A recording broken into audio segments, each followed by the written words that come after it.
Unilateral یا یک طرفہ معاملہ کہتا ہے یا اندرونی معاملہ کہتا ہے، اور اب اگر اسے کوئی مشکلات ہو رہی ہوں تو وہ چاہتا ہوگا کہ اسے دو طرفہ مذاکرات کا رنگ دے دیا جائے.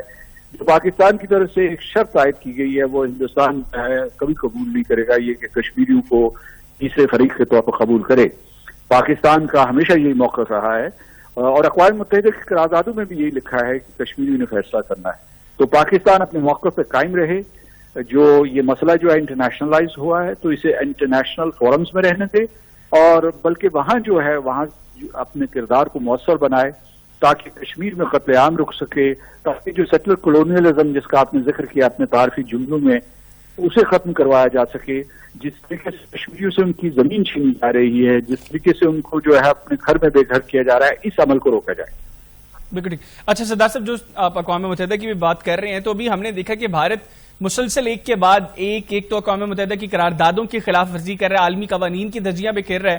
ابھی گزشتہ چند مہینوں سے انہوں نے ڈومیسائلز کا اجرا کرنا شروع کیا جو نان کشمیریز کو وہاں پہ وہ ان کی آبادی کے تناسب کو، کشمیر کی آبادی کے تناسب کو بگاڑنے کے لیے نان کشمیریز کو ڈومیسائلز ایشو کر رہے ہیں. اب گزشتہ کچھ ہفتوں سے اس میں بہت تیزی آ گئی ہے، جو تعداد پہلے ہزاروں میں تھی اب وہ لاکھوں میں جا چکی ہے. تو ایسے میں اگر بھارت مسلسل ایک کے بعد ایک عالمی قوانین کی دھجیاں بکھیرتا رہے گا تو اس کو روکا کیسے جائے گا، اس کو نکیل کیسے ڈالی جائے گی؟ دیکھیے میں سمجھتا ہوں کہ جو ان لوگوں نے کوئی 20 لاکھ کے قریب لا کے یہاں آباد کیے ہیں، جو ہندو ہیں، مطلب یہ مسلمان نہیں آباد کر رہے، جو بھی سابق فوجی ہیں، سول سرونٹس ہیں، یا اس کے علاوہ جو مائیگرنٹ ورکرز ہیں، ان کو جو آباد کر رہے ہیں ان کی تعداد اتنی تیزی سے بڑھ رہی ہے، مہینوں لاکھوں میں وہ منتقل کر رہے ہیں ان آبادیوں کو. اور ان کا شاید ہدف یہ ہے کہ اگلے 1-2 سال میں جو ہے اس کو 50 لاکھ تک لے جائیں. جموں میں اور وادی کشمیر میں ابھی تک تو ان کا زور جموں پر ہے. تو اس کی وجہ سے آبادی کا تناسب بگڑنا کیا، آبادی تبدیل ہو جائے گی، یعنی مطلب پوری کی پوری آبادی تبدیل ہو جائے گی. اور انہوں نے گزشتہ 73 برس میں کوشش کی، ہر قسم کی کوشش کر کے دیکھ لی کہ کشمیر جیت لیے جائیں یا ان کو مغلوب کر لیا جائے یا ان کو بدنام کر کے جو ہے گھٹنے ٹیکنے پہ مجبور کیا جائے. لیکن ان کا چونکہ کوئی بھی حربہ کامیاب نہیں ہوا تو اب انہوں نے کہا ہے کہ آبادی ہی بدل دو اور اس قوم کو بھی بدل ڈالو یا اس کی حیث تبدیل کر دو. تو کہنے کا مطلب آپ کا سوال یہ ہے کہ اسے روکا کیسے جا سکتا ہے؟ روکا ایسے جا سکتا ہے کہ پاکستان اور آزاد کشمیر کے عوام اٹھیں، باہر جو پاکستانی ہیں کشمیری ہیں وہ اٹھیں، اور بین الاقوامی برادری سے جو ہے سیاسی سطح پہ رابطے کیے جائیں، یعنی صرف سفارتی سطح پہ نہیں، سیاسی سطح پہ، اس میں دنیا بھر کی پارلیمنٹس ہیں، دنیا بھر کے جو سول سوسائٹی گروپس ہیں. جب تک آپ اس بلندی پہ اور اس نہج پہ اس آزادی کشمیر کی نہج کو لے کے نہیں چلیں گے، یہ ہندوستان جو ہے یہ اس قسم کے غیر قانونی اقدامات کرتا رہے. بالکل ٹھیک. اچھا سردار صاحب، اب ایک کے بعد ایک عالمی جریدے اور عالمی ادارے وہ بھارت کا مکروہ چہرہ بھی بے نقاب کر رہے ہیں، لیکن کہیں نہ کہیں یہ تاثر بھی ہے کہ پاکستان اس سطح پر جا کر بھارت کو ایکسپوز نہیں کر رہا انٹرنیشنلی. گو کہ گلوبلی بھارت ایکسپوز ہو رہا ہے اور بہت بری طرح ایکسپوز ہو رہا ہے، لیکن پاکستان اس طریقے سے ایکسپوز نہیں کر پا رہا جو موجودہ حالات کو مد نظر رکھتے ہوئے جس طریقے سے پاکستان کو کام کرنا چاہیے.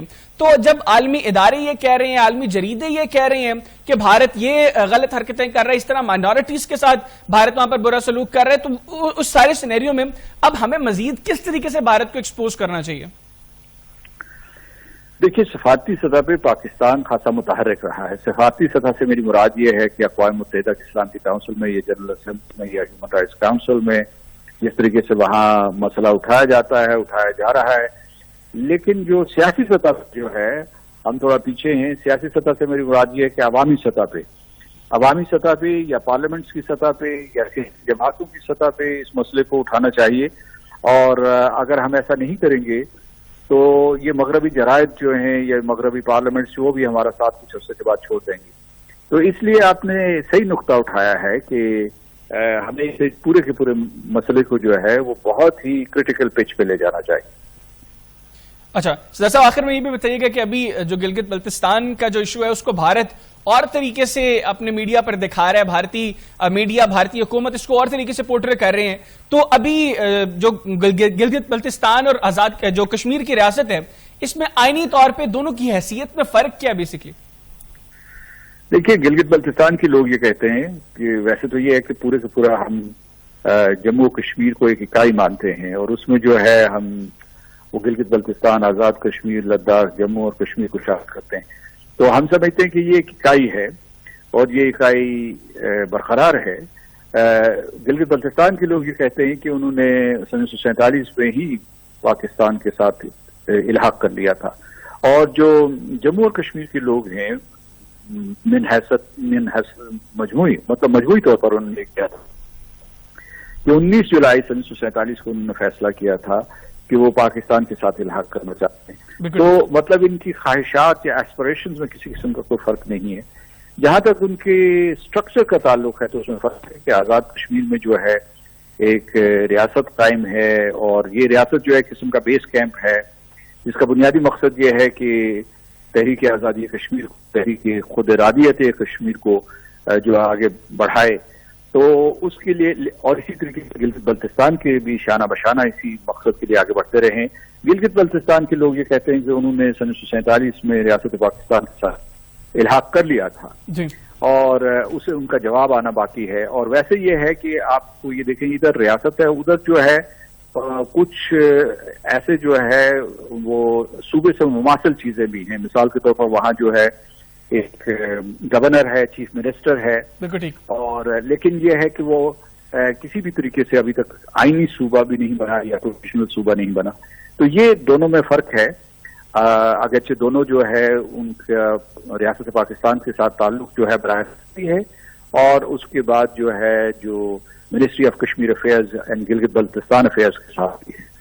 تو یہ ان میں فرق بھی ہے اور مماثلت بھی ہے. بالکل ٹھیک. اچھا سر صاحب، آخر میں آپ ابھی موجودہ سینیریو کو سامنے رکھتے ہوئے مقبوضہ کشمیر کی عوام کو اپنی طرف سے کیا پیغام دیں گے؟ مقبوضہ کشمیر کے لوگوں سے میں کہوں گا کہ ہم پوری کوشش کر رہے ہیں، لیکن قربانیاں آپ دے رہے ہیں اور لہو آپ کا بہہ رہا ہے اور زمین آپ سے چھینی جا رہی ہے. تو ہم یہ عہد کرتے ہیں اور قسم کھاتے ہیں کہ ہم اپنی کوششیں برقرار رکھیں گے اور اس وقت تک اپنی جدوجہد جاری رکھیں گے جب تک کہ کشمیر کو آزادی نہیں مل جاتی. اور مجھے یہ یقین ہے کشمیر کی قربانیوں کی وجہ سے، اللہ کی مدد کی وجہ سے، کہ کشمیر میں آزادی کا سورج ضرور طلوع ہوگا انشاءاللہ. سردار صاحب بہت شکریہ آپ کا، آپ نے اپنا قیمتی وقت مجھے دیا. ناظرین، سردار مسعود خان صاحب کی آپ نے گفتگو سنی. انشاءاللہ ہمیں بھی پورا یہ یقین ہے کہ ان بہت جلد کشمیر کے لوگ آزاد فضاؤں میں ہمارے ساتھ رہیں گے، آزادی کے نغمے گنگنائیں گے، اور وہ سورج بہت جلد طلوع ہونے والے. پروگرام میں ایک بریک شامل کریں گے.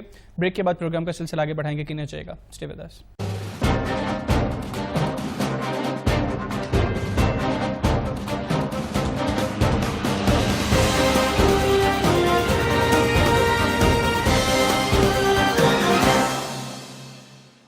ہیں ان حالات میں دو طرفہ بات چیت ہو سکتی ہے یا نہیں، اس کے اوپر بات کریں گے. اور بات کرنے کے لیے بھی ہمارے ساتھ ٹیلی فون لائن پر موجود ہیں نورین فاروق ابراہیم صاحبہ، ممبر ہیں قومی اسمبلی کی پاکستان تحریک انصاف سے ان کا تعلق ہے، اور کشمیر کمیٹی کی بھی یہ ممبر ہیں. نورین صاحبہ، thank you very much for your time. سب سے پہلے تو جو انٹرویو دیا معید یوسف صاحب نے، آپ ان کی جو گفتگو تھی کرن تھاپر سے، آپ اس سے کس حد تک اتفاق کرتی ہیں؟ جو ساری چیزیں جس طریقے سے انہوں نے پاکستان کی پوزیشننگ کی وہاں پہ، تو ان کی گفتگو کے حوالے سے آپ کی کیا رائے ہے؟ جی بالکل، انہوں نے بڑے مؤثر انداز میں ہر چیز بیان کی ہے معید یوسف صاحب نے، اور میرا خیال ہے انہوں نے بڑا بولڈلی، بڑا کیٹیگوریکلی انہوں نے بتایا ہے کہ کس طرح انڈیا کی انوالومنٹ ہے پاکستان کے اندر، جو ہمارے سیکٹیرینزم اور ہمارے ایتھنک جتنے بھی کلیشز ہوتے ہیں ان سب میں را کی بڑی نمایاں مطلب ایک نظر آتی ہے کہ ان کی انوالومنٹ ہے. تو میرا خیال ہے کہ انہوں نے بہت صحیح کہا. انہوں نے اے پی ایس کا بھی حوالہ دیا جو پشاور میں جو ہوا تھا، اور تمام چیزیں ون بائی ون تمام چیزیں اسی بات کی طرف نشاندہی کرتی ہیں کہ باہر کی ایجنسیز کا ہاتھ ہے جو بھی پاکستان کے اندر جتنی بھی ٹیررزم ہوتی ہے. اور جہاں تک کشمیر کی بات ہے، جو انہوں نے پہلا سوال بھی کیا انہوں نے معید یوسف صاحب سے کہ یہ تو انڈیا کا انٹرنل معاملہ ہے. اب آپ دیکھیں کہ ایک خطہ زمین کا جو کہ ڈسپیوٹڈ کہلا رہا ہے، جہاں پر کہ وہ اپنی سیلف ڈٹرمینیشن کے لیے آج دن تک لڑ رہے ہیں، اور وہاں پر 80,000 سے زیادہ بچے جو ہیں وہ آرفن ہو چکے ہیں، 50% سے زیادہ لوگ جو ہیں وہ ذہنی مریض بن گئے ہیں. آج دنیا میں وہ واحد خطہ ہے جہاں پہ عورتوں کا ریپ سب سے زیادہ ہو رہا ہے. تو وہ انڈیا اب دنیا کی آنکھوں میں دھول ڈال کر یہ کہنا چاہ رہا ہے کہ یہ ایک بائی لیٹرل ایشو ہے. تو میرا خیال ہے اس پہ انٹرنیشنل کمیونٹی کو توجہ دینی چاہیے اور یونائٹڈ نیشن سیکورٹی کاؤنسل کو بھی اس طرف توجہ دینی چاہیے کہ کتنا ہیومن رائٹ وائلیشنز ہو رہی ہے وہاں پر. اچھا نورین صاحب آپ کے ساتھ موجود رہی گا. ابھی مجھے ٹیلی فون لائن پر جوائن کیا ڈاکٹر نثار احمد چیمہ صاحب نے، ممبر قومی اسمبلی کے پاکستان مسلم لیگ نواز سے ان کا تعلق ہے اور کشمیر کمیٹی کے بھی ممبر ہیں. ڈاکٹر صاحب thank you very much for your time. Doctor صاحب ابھی مشیر قومی سلامتی معید یوسف صاحب نے جو بھارتی صحافی کو انٹرویو دیا جس میں انہوں نے جس طریقے سے پاکستان کی جو پوسٹرنگ کی، تو آپ کے خیال میں سب سے پہلے تو آپ بھی ذرا بتائیے گا کہ آپ ان کی گفتگو سے آپ کس حد تک اتفاق کرتے ہیں جو انہوں نے سٹانس پاکستان کو پریزنٹ کیا؟ یہ میں آپ کا ذرا ایک بار سوال دہرائیں نا، یہ کس نے انٹرویو دیا جی؟ معید یوسف صاحب نے. میں اصل میں ذرا بتائیں کہ انہوں نے کیا کہا. میں اصل میں چونکہ ہلکے میں ہوں، گاؤں میں ہوں اور سفر مسلسل کر رہا ہوں، میں سن نہیں سکا جی. چلیں ٹھیک ہے، اس انٹرویو کے حوالے سے ہم گفتگو آپ کے ساتھ نہیں کرتے. ڈاکٹر صاحب مجھے یہ بتائیے گا، ابھی جب 5 اگست کے بعد جو کشمیر کے حالات جو پیدا ہوئے اس کے بعد پاکستان مسلم لیگ نواز کی جانب سے ایک بیانیہ یہ آ رہا تھا کہ جو کرنٹ سینیریو بلڈ اپ ہوا ہے کشمیر کے اندر، اس میں تحریک انصاف نے بڑا ڈیمیج کیا کشمیر کاز کو.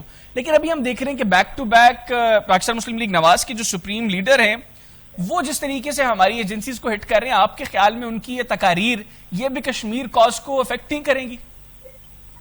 ایک ہی گزارش یہ ہے کہ 5 اگست کے گزشتہ سال 5 اگست کے بعد جب انہوں نے انڈین گورنمنٹ نے یونیلیٹرلی آرٹیکل 370 ریووک کیا، پہلی بات تو یہ ہے کہ یہ جرت انہیں آج تک نہیں ہوئی پچھلے 72 سال میں جو انہوں نے عمران خان کے دور میں ان کو یہ جرت ہوئی.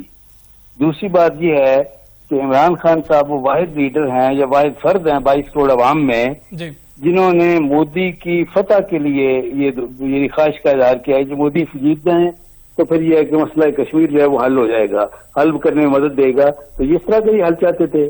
تیسری بات جو ہے وہ یہ ہے کہ آپ اندازہ فرما لیں کہ جو جنرل اسمبلی میں انہوں نے تقریر کی اس کے بعد کیا ایک سٹیپ بتائیں کہ اس گورنمنٹ نے عمران خان کی قیادت میں مسئلہ کشمیر کے حل کے لیے کوئی ایک سٹیپ لیا ہو.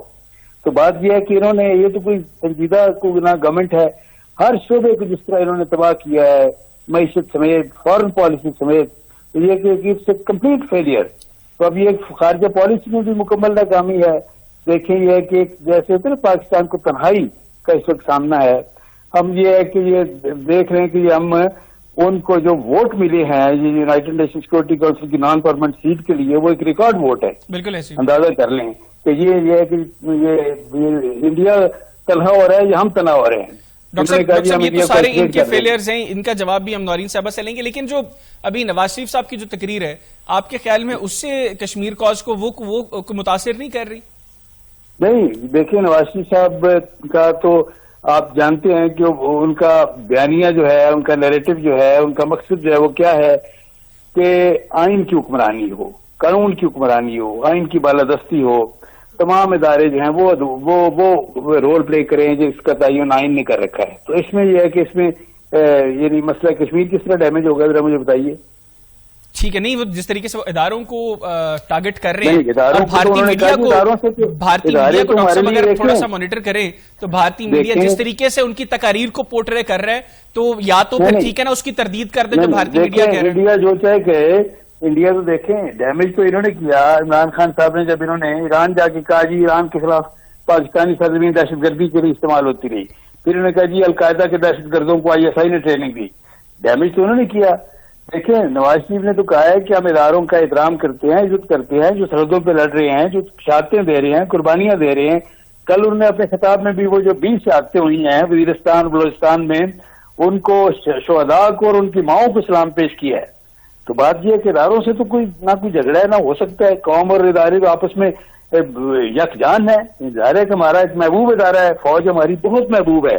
صرف یہ ہے کہ ان کا مقصد کیا ہے کہ ہر فرد ہر ادارہ وہ رول پلے کرے جس کا تعین آئین پاکستان نے کر رکھا ہے. اچھا نورین صاحبہ، جو پی ایم ایل این کا بیانیہ ہے کہ ابھی جو کشمیر کاز کو بیسیکلی نقصان پاکستان تحریک انصاف نے پہنچایا، جو گزشتہ 72 سال سے کسی دور حکومت میں نہیں ہو سکا، کمزور سے کمزور ترین حکومت کے دور میں بھی یہ کام نہیں ہوا جو پاکستان تحریک انصاف کی حکومت میں ہو گیا، تو آپ ذرا تھوڑا سا بتائیے گا کہ 5 اگست کے بعد سے ابھی تک آپ کی کیا ورکنگ ہے کشمیر کو لے کر؟ اگر کشمیر کمیٹی کی بات کریں تو یہ ابھی تک کتنے اجلاس کیے ہیں کشمیر کمیٹی نے، اور کشمیر کمیٹی کی کیا پروگرس ہے 5 اگست کے بعد سے ابھی تک؟ دیکھیں جی، کشمیر کا ایشو ایسا ہے کہ مجھے بہت افسوس ہے کہ اس پہ ہمیں سیاست نہیں کرنی چاہیے. ان کا کاز بڑا جینوئن ہے. پاکستان کی کشمیر کو ہم جب پاکستان کی شارک کہتے ہیں تو اس میں ہمیں شارک کو دیکھنا چاہیے کہ وہ کتنے عرصے سے 70 سال سے وہ زخمی ہے، اس سے خون برس رہا ہے، اس سے خون رس رہا ہے. تو یہ کہنا کہ جی پچھلی گورنمنٹ نے یہ کیا اور نئی گورنمنٹ نے یہ کیا، یہ میرا خیال ہے بڑی بلا جواز بات ہے. یقینی طور پر اگر آپ ریکارڈ دیکھ لیں، انڈیا کا سٹانس آپ دیکھیں کشمیر کے اوپر کہ پچھلے 70 سال میں جتنی بھی کوئی بھی گورنمنٹ اگر آئی ہے وہ سارے کے سارے کشمیر کے اوپر متفق تھے. انہوں نے کبھی اس کے اوپر کوئی سیاست نہیں کی، اور کشمیر کے اوپر جو بھی انہوں نے پالیسی بنائی ہوئی تھی اس میں وہ پیش رفتی کرتے گئے. جہاں پہ وہ revocation of sorry to interrupt you, لیکن کیا پاکستان تحریک انصاف کی گورنمنٹ نے کوشش کی کہ اس اسپیسیفک ایشو کے اوپر وہ اپوزیشن کو آن بورڈ لیں اور وہ ایک بیانیہ دے سکیں؟ کیونکہ ماضی میں ہم نے دیکھا کہ باقی ایشوز پر سیاست ہوتی رہی، کشمیر پر سیاست نہیں ہوئی. نہیں دیکھیں جی، یہ وہ واحد ایک ایجنڈا ہے جس پہ تمام پارٹیز کو ہمیں یکجا نظر آنا چاہیے باہر کی دنیا کے لیے. لیکن ہم نے دیکھا نا کہ 27 فروری کو، ہمارے اندر ڈیوائڈ آئے گا. Madam sorry to interrupt you again, ہم نے دیکھا کہ 27 فروری کو ہم بھارت کا جہاز گراتے ہیں، ہم ان کا پائلٹ اریسٹ کرتے ہیں، اس کے بعد ہم ایک میٹنگ کال کرتے ہیں اور اس میٹنگ میں تمام پارلیمنٹیرینز جو ہیں وہ موجود ہیں، لیکن وزیر اعظم خود اس میں نہیں آتے. دیکھیں وزیر اعظم کا اپنا ایک اسکیڈول بھی ہے، ان کے اور بھی مصروفیات ہیں. گو کہ کشمیر کا ایشو سب سے امپورٹنٹ ہے اس وقت، اور جو 5 اگست کے بعد سے جو ڈیولپمنٹ ہوئی ہے اس کو لے کے آپ دیکھیں آج کتنی زیادہ پوری دنیا میں اگر کشمیر کے ایشو کو ڈسکس کیا جا رہا ہے تو یقینی طور پہ میں یہی کہوں گی کہ وہ عمران خان صاحب کی جو انہوں نے یونائٹڈ نیشن میں جو تقریر کی تھی اس کے بعد سے ہی ہوا ہے. جو ہماری فارن خارجہ پالیسی ہے وہ بھی، اس نے بھی بڑا کام کیا ہے. تمام فورمز پہ ہم گئے ہیں، ہر جگہ کشمیر کے ایشو کو اجاگر کیا گیا ہے. آج اگر آپ دیکھیں کہ انڈیا ہمیں یہ سجیسٹ کر رہا ہے کہ ہم اکراس دا ٹیبل بیٹھ کے ہم اس پہ بات کرتے ہیں، جبکہ ہم ہمیشہ ان سے یہ ریکویسٹ کرتے تھے، آج وہ ہمیں یہ کہہ رہے ہیں. تو یہ ایک میرا خیال ہے ہماری کامیاب خارجہ پالیسی کی بدولت یہ ہوا ہے، کیونکہ دنیا کو اب نظر آنے لگا ہے کہ انڈیا کس قسم کی ڈگر پہ چل پڑا ہے، ہندیوتا کی پالیسی کیا ہے، ہندیوتا کی آئیڈیالوجی کیا ہے. پوری دنیا میں اس کا جو ایک انہوں نے ایک خواب دکھایا ہوا تھا دنیا کو، ایک بڑی ڈیموکریسی اور سیکولرزم کہ اس کے اندر تمام جتنے بھی باقی ریلیجن ہیں وہ اس میں ضم کریں گے. وہ تو ایک برا تھپڑ پڑا بھارتی سیکولرزم کو، ڈیموکریسی کو مودی کے شکل میں. تو ویسے ابھی آپ نے جو گفتگو کی کہ ہمارا فارن آفس جو ہے وہ بڑا ایکٹیولی کام کر رہا ہے، ہم امید کرتے ہیں کہ ہماری کشمیر کمیٹی بھی اس طرح ایکٹیولی کام کرے گی، کیونکہ اس اسپیسیفک ایشو پہ کشمیر کمیٹی کا ایکٹیو ہونا بڑا ضروری ہے. معذرت کے ساتھ ہمیں موجودہ چیئرمین اس طرح ایکٹیو نظر نہیں آ رہے، لیکن آپ دونوں ڈاکٹر نثار چیمہ صاحب اور آپ نورین فاروق ابراہیم صاحبہ، آپ دونوں درد دل رکھتے ہیں کشمیریوں کے لیے. تو ہم امید کرتے ہیں کہ جب تک آپ جیسے لوگ کشمیر کمیٹی میں موجود ہیں وہ کسی نہ کسی سطح پر، کسی نہ کسی فورم پر کشمیر ایشو کو زندہ رکھیں گے. ہمیں موجودہ چیئرمین کسی جگہ پر کشمیر ایشو کو لے کر ایکٹیو نظر نہیں آ رہے. آپ دونوں کا بہت بہت شکریہ اپنا قیمت وقت مجھے دیا. ناظرین پروگرام میں ایک بریک شامل کریں گے، بریک کے بعد پروگرام کا سلسلہ آگے بڑھائیں گے. کہیں نہ جائے گا، اسٹے ود اس.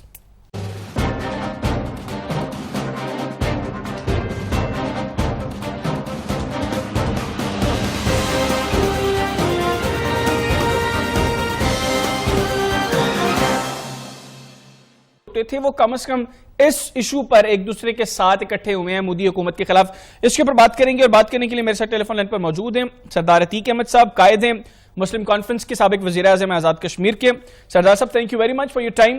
سردار صاحب سب سے پہلے تو موعید یوسف صاحب نے جو انٹرویو دیا بھارتی صحافی کو، جس میں انہوں نے یہ بتایا کہ بھارت کی جانب سے کشمیر ایشو کے اوپر بات کرنے کے لیے کوئی پروپوزل ہے، تو آپ کے خیال میں موجودہ سینیریو، موجودہ حالات جو ہیں ان میں دو طرفہ یا سات طرفہ تعلقات جو بات چیت ہے کشمیر کے حوالے سے وہ ہوتی ہے تو اس کا کوئی اچھا نتیجہ نکل سکتا ہے؟ دیکھیے خان صاحب، بہت شکریہ. گزارش یہ ہے کہ میں سمجھتا ہوں کہ جتنے بھی مسائل پیچیدہ ہوں ان کا حتمی حل مذاکرات کے ذریعے ہی نکلنا ہے، اور اگر یہ ہندوستان کی طرف سے انیشیٹو ہے بات چیت کا تب بھی ہمیں استفادہ کرنا چاہیے. اگر ہماری بات پر ہندوستان راضی ہوتا بات کرنے کے لیے تب بھی ہمیں بات کرنی چاہیے، اس لیے کہ گفتگو کا آغاز جو ہے وہ بہر صورت انہی متنازع امور پر ہوگا. 5 اگست 2019 سے پہلے کی صورتحال بحال کرنے پر ہوگا، انسانی حقوق کی پامالی پر ہوگا، معاشرہ ختم کرنے پر ہوگا، ڈومیسائل 370 اور 35A کی جو ایپروگیشن ہے تو اس کے بعد کی صورتحال پر ہوگا اور اس کو ریسٹور کرنے کی بات پر ہوگا. اس لیے کہ خود ہندوستان کے اندر بھی اس پر بہت چیزوں پکار ہے، کیونکہ ساری جو غیر انتہا پسند اقلیتیں ہیں وہ ساری کی ساری نریندر مودی کی اور بی جے پی کی اور RSS کے زیر اطاعت ہیں. اس لیے اگر ایسا کوئی موقع بنتا ہے کہ ہندوستان بات کرنے کی خواہش کا اظہار کرے، اس موقع کو بالکل ضائع نہیں کرنا چاہیے، بات کرنی چاہیے. بات کہیں سے بھی شروع ہو، کسی غلط اینڈ سے بھی شروع ہو، لیکن بات چیت کرتے کرتے بات چیت ٹھیک جگہ پہ چلی جائے گی. بات چیت کا دروازہ بند نہیں رکھنا چاہیے، اور اگر کھلے موقع ہاتھ آتا ہے تو اسے اچھی طرح کھولنا چاہیے. اچھا سردار صاحب، ابھی ہم نے دیکھا کہ مقبوضہ کشمیر کے جو سیاسی لیڈرشپ ہے جو ماضی میں ہمیں ایک دوسرے کے خلاف نظر آئی، ابھی 5 اگست کے بھارتی حکومت کے اقدام کے خلاف وہ سب ایک پیج پر اکٹھے نظر آئے. تو آپ کے خیال میں اب ایسے میں پاکستان کو کوئی کردار ادا کرنا چاہیے، کیونکہ وہ بھی وہی بات کر رہے ہیں جو پاکستان بات کر رہے ہیں؟ اور دوسری چیز یہ، کیونکہ آپ بڑا کینلی آبزرو بھی کرتے ہیں ان چیزوں کو، تو آپ کے خیال میں وہ لیڈرشپ جینوئنلی کشمیر کاز کے لیے اکٹھی ہوئی ہے یا یہ کوئی محض ایک ڈرامہ ہے کشمیری عوام کے لیے؟ دیکھیے، پہلی بنیادی بات یہ بالکل ڈرامہ نہیں ہے. کشمیر کی آزادی کے اوپر لوگوں کی مختلف آراء ہو سکتی ہیں، طریقہ کار کے اوپر مختلف آراء ہو سکتی ہیں، لیکن جو کشمیر کی تشخص ہے اور کشمیر کی وحدت ہے اس پر کوئی بھی آدمی، خواہ وہ ایک اسکول آف تھاٹ کا ہے یا دوسرے اسکول آف تھاٹ کا ہے، اس پر کوئی قابل ذکر اختلاف نہیں کر سکتا. اس لیے اس وقت جو کشمیری قیادت اکٹھی ہو رہی ہے، وہ جو قیادت حریت کی ہے، تحریک کے اندر ہے، وہ تو پہلے ہی اکٹھی ہے. مختلف خیالات رکھنے کے باوجود، نظریات کے باوجود وہ سب یکجا و یکجان ہیں. اس وقت سوال یہ تھا کہ وہ قیادت جو گزشتہ 70 سال سے ہندوستان کے پلے میں پڑی دکھائی دیتی تھی، آغاز جس وجہ سے بھی تھی، وہ قیادت بھی اس وقت کشمیر کے مسئلے پر، کشمیر کی عبادت پر، کشمیر کے تشخص پر، غیر کشمیریوں کی وہاں لا کر آبادکاری کے خلاف اور ان مسائل پر، 370 کے جانے پر، 35A کے جانے پر، یہ جو قیادت کا کٹ ہے یہ بڑا قابل قدر ہے، قابل تحسین ہے. بالکل ڈرامہ نہیں ہے. پاکستان یہ باتیں روز اول سے کہتا رہا ہے کہ ان ایشوز کو نہ چھڑا جائے. کشمیریوں کی غالب اکثریت کہتی رہی ہے، لیکن ہندوستان کا خیال یہ تھا کہ ہندوستان نواز سیاست ہے، وہ شاید اس موقع پہ خاموش رہے گی اور انہیں موقع ملے گا یہ کہیں گے کہ کچھ کشمیریوں کی رائے یہ ہے، کچھ کشمیریوں کی رائے وہ ہے. لیکن ابھی انہیں معلوم ہو گیا کہ تمام کے تمام کشمیری جو حریت کے ساتھ ہیں یا حریت کے باہر ہیں یا جو پاکستان کی محبت میں سرشار ہیں یا ہندوستان کے ساتھ قریب رہے ہیں، کسی بھی حالت کے لوگ جو ہیں وہ تمام کے تمام اس بات پر متفق ہیں کہ کشمیر میں غیر کشمیری کو لاگے آباد نہ کیا جائے، آبادی کا تناسب نہ بگاڑا جائے اور کشمیر کے تشخص کو نہ چھیڑا جائے. یہ بہت خوش آئند ہے، بہت حوصلہ افزا ہے اور ہندوستان کے لیے لمحہ فکریہ ہے کہ کوئی ایسا نقطہ نکل آیا ہے کہ جس پر تمام کے تمام کشمیری، مسلمان اور غیر مسلم اور ہندوستان نواز اور غیر ہندوستان نواز سب اکٹھے ہو گئے ہیں. یہ بہت بڑی میں سمجھتا ہوں کامیابی ہے پاکستان کی ماضی کی کشمیر پالیسی کی اور کشمیریوں کی جدوجہد کی اور حق خود ارادیت کی تحریک کی. اسے بھی استفادہ کرنے کی ضرورت ہے. بالکل ٹھیک. اچھا سردار صاحب، ہم نے دیکھا کہ ابھی سابق وزیر اعظم مقبوضہ کشمیر فاروق عبداللہ صاحب نے انہوں نے کہا کہ کشمیر ایشو کا جو حل ہے وہ چائنا کے انٹرفیرنس سے ممکن ہے. ظاہر سے وہ پاکستان کا ذکر وہاں پر نہیں کر سکتے تھے کیونکہ بھارت میں رہتے ہوئے وہ پاکستان کا ذکر کرتے تو ان کے لیے وہاں پر زندہ رہنا شاید بہت مشکل ہو جاتا. لیکن ان حالات کے اندر انہوں نے یہ چیز تو کیٹیگوریکلی ریجیکٹ کر دی کہ بھارت کسی طور بھی مقبوضہ کشمیر کا یا جموں کشمیر کا جو مسئلہ ہے اس کے اوپر کوئی حل کی امید بھارت سے ان کو نہیں نظر آ رہی. دیکھیے گزارش یہ ہے، دو باتیں ہیں اس میں.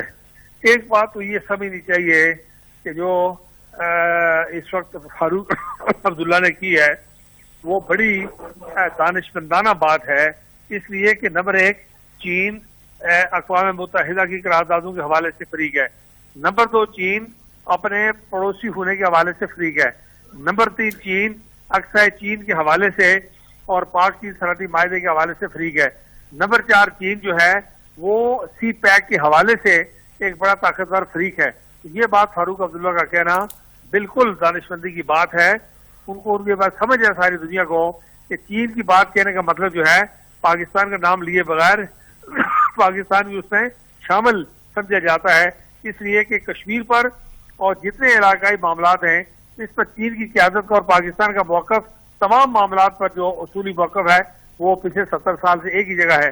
اس لیے فاروق عبداللہ نے یہ بات بھی جو کی ہے بہت درست کی ہے کہ چین کی شرکت اور شمولیت جو ہے وہ پیچھے ایک ہندوستانی کسی انگریزی ٹی وی کے پروگرام میں انہوں نے ایک بار کہا، کمپیئر نے پھر پوچھا کہ آپ کیا کہہ رہے ہیں، تو انہوں نے کہا کہ میں یہ کہہ رہا ہوں کہ سری نگر کا جو کشمیری ہے وہ چین کی آمد کا انتظار، چائنیز کی آمد کا انتظار کر رہا ہے۔ یہ میں نے خود سنا ہے ہندوستان کی کسی معروف چینل پر ریکارڈنگ بھی موجود۔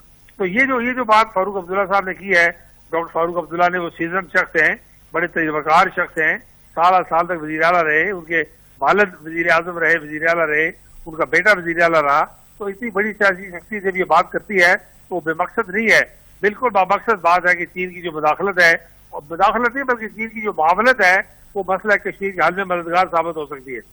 اچھا سردار صاحب، آخر میں یہ بھی بتائیے گا کہ اب ایک کے بعد ایک عالمی جریدہ بھارت کا مکروہ چہرہ بے نقاب کر رہا ہے، عالمی ادارے بھارت کا مکروہ چہرہ بے نقاب کر رہے ہیں، ایسے میں آپ کے خیال میں پاکستان کو مزید کیا اقدامات کرنے کی ضرورت ہے کہ پاکستان اس طریقے سے بھارت کا مکروہ چہرہ بے نقاب کر سکے جو جینوئنلی اس وقت کی ڈیمانڈ ہے؟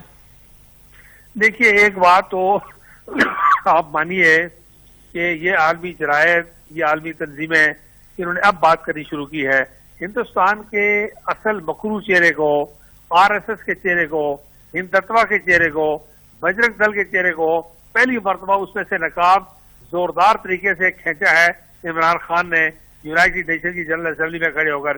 یہ کریڈٹ عمران خان کو جاتا ہے، وزیر اعظم پاکستان کو، کہ وہ انہوں نے ہندوستان کا جو اصل چہرہ تھا انتہا پسندی کا، پھیلاؤ کا، توسیع پسندی کا، اقلیتوں کے خلاف، انسانی حقوق کے خلاف، عالمی اداروں کے خلاف، وہ عمران خان نے اس کو بے نقاب کرنے کی کوشش کی ہے۔ اس کے بعد اب ایمنسٹی انٹرنیشنل بھی بیچ میں آ گیا ہے، یو این موقف سے بھی بیچ میں آ گئے ہیں، اب بعض عالمی جریدے بھی ٹائٹل سٹوری جو ہے وہ ہندوستان کی انتہا پسندی کی لکھ رہے ہیں۔ یہ میں سمجھتا ہوں کہ اب یہ بات جو چلی ہے تو خود ہندوستان کے جو خیرخواہ ممالک ہیں دنیا میں، خیرخواہ نیوز پیپرز ہیں، خیرخواہ میڈیا ہاؤسز ہیں، وہ بھی یہ چاہتے ہیں کہ ہندوستان اپنی یہ روش تبدیل کرے، ورنہ وہ دنیا میں مزید تنہا ہو جائے گا، اس لیے کہ مغربی دنیا کی جتنی سرمایہ کاری ہندوستان میں ہے وہ چین کی مخالفت کی بنیاد پر ہے، ہندوستان کی محبت کی بنیاد پر نہیں ہے۔ اب وہ دیکھتے ہیں کہ چین تو اس مخالفت کے باوجود آسمان کی بلندی کو چھو رہا ہے، اکانومی میں بھی، ڈیفنس میں بھی، جو ملک یہ کہتا ہے کہ میں لداخ میں اور ساؤتھ چائنا سی میں اور ہانگ کانگ میں تینوں میں ایک ہی وقت میں لڑنے کے لیے تیار ہوں، اس کا مطلب ہے وہ معاشی طور پر ہی مضبوط نہیں ہے بلکہ دفاعی طور پر بھی مضبوط ہے۔ اور ہندوستان جو ہے جس کے طیارے ایکسرسائز کے لیے اٹھتے ہیں اور 5 میں سے 3 گر جاتے ہیں لڑنے سے پہلے ہی، تو یہ ملک کو، وہ مغربی دنیا کو اپنی انویسٹمنٹ کی بھی فکر ہے، اپنی محنت کی بھی فکر ہے، ڈپلومیٹک، پولیٹیکل، فائنینشیل انویسٹمنٹ کی فکر ہے۔ اس لیے میں سمجھتا ہوں کہ ساری دنیا کو اب کچھ لوگوں کو ہندوستان کی ہمدردی کی وجہ سے، کچھ لوگ عقائد کی وجہ سے، کچھ لوگ پاکستانی وزیر اعظم کے ہندوستان کو بے نقاب کرنے کی وجہ سے اور کچھ ہندوستان کی ہمدردی کی وجہ سے، سارے فیکٹر جگہ بات دیکھ ہندوستان کے خلاف جا رہے ہیں اور اللہ کی مہربانی سے ہمارے حق میں جا رہے ہیں۔ بالکل ٹھیک صدر عتیق احمد صاحب، بہت شکریہ آپ کا اپنا قیمتی وقت مجھے دیا۔ ناظرین آج کے پروگرام سے اتنے، اگلے پروگرام حیات خان اور ایکسپوز انڈیا کی ٹیم کو اجازت دیجیے۔